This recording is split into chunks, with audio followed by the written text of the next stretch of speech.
current church was built in 1962, so currently we're celebrating our 60th anniversary this year. My name is Father Randolph Tochtrop. I'm the pastor of Jackson, Missouri.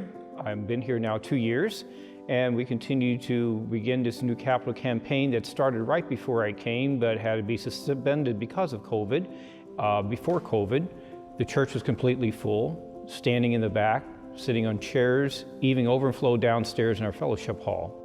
We've identified in the parish that our church is too small, and we also have identified that it's a 60-year-old church with lots of needs for updating. When I come for a celebration, it's for a particular reason, such as for a confirmation or some parish celebration, and I always notice that there are people sitting in the back, standing in the back, people are crammed in the pews, and I think from the very first beginning I thought they need a bigger space. The church is the parishioners here, and we've outgrown this building, and we need a new building. Whenever you've got your doors open to the public, we have to be aware of safety issues and accessibility issues that maybe, let's say, in 1962, were not on the radar. One of our other huge concerns is the location of where our church is on the property. Right now, we are so close to the highway, there's a lot of off noise. Came out of the church to the visitation in St. Louis. See what I mean? Our plans with the new church are to put it further away from the road so that we can stay focused on the service and the Mass, which is why we're here. So this will enhance people's ability to come to church in a safe environment, in a beautiful environment, in order to come and to worship God and to participate in the sacramental life of the church. With an average age of 38 in our parish, it's full of young families, and young families need a place for their children to go to school, and this is the obvious choice.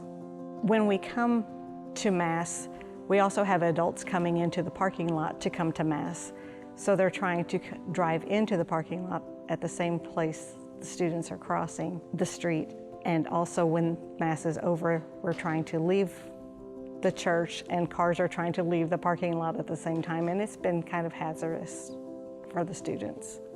We'll get an easement from the city to close the road, Jefferson, that goes between the parking lot and the church, so that hopefully we will provide a lot better safety for children and families and people trying to get to Mass. So that as we enter the church, it'll be visible, the front of the church, from the main road of Hope Street, and which you come into the entrance of the church, which will have a nice narthex that will have adequate bathrooms in the back of church. It will have a place for brides to dress. We will have our sacristy in the back. And then as we come to enter into the main part of the church now, main seating capacity will be about 722 seats, along with an overflow of about 160, along with a choir loft that will have about another 150 to 200 seats. The church brings people together as a family, and we're here as a Catholic family together to celebrate these great events in our life. I'm excited because as we anticipate the new church that will be built, I was able to acquire some beautiful items from a closed church in St. Louis, Visitation St. Anne. What did I get? Beautiful stained glass windows, high altar, statuary, beautiful appointments for the church itself that are just waiting for a beautiful structure to come into. We will be visiting every family in our parish.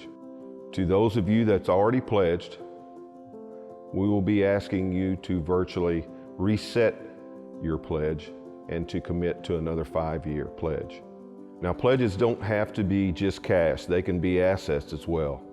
I ask you that when a volunteer calls, please graciously invite them into your home and to prayerfully consider a sacrificial gift. We're doing this for the glory of God, okay? Nobody necessarily wants to build something, but we know that we have to. And so you're donating to a cause that will endure for the next 50 to 100 years. You're part of something larger than yourself when you donate to a cause like this, building a church. You know, Deb and I have 2 granddaughters. I would give everything I had so my granddaughters have a special building and a special church to worship God and to receive their sacraments, maybe get married and baptize their kids. because it's, this is all for them, it's not for us.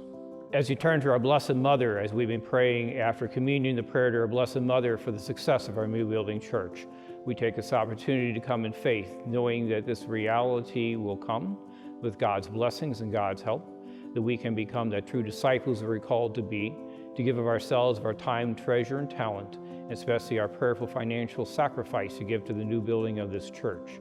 I thank all those that have given and will continue to give for the success of our project. And when we build this church, it's going to be on the corner of this area in the heart of Jackson, proclaiming, just by our physical presence in this beautiful church, we're going to proclaim the good news that Christ is present here in Jackson. I'm excited for that. And we continue with our motto to build our church, to continue to share our faith, and to grow our community as true disciples of Christ.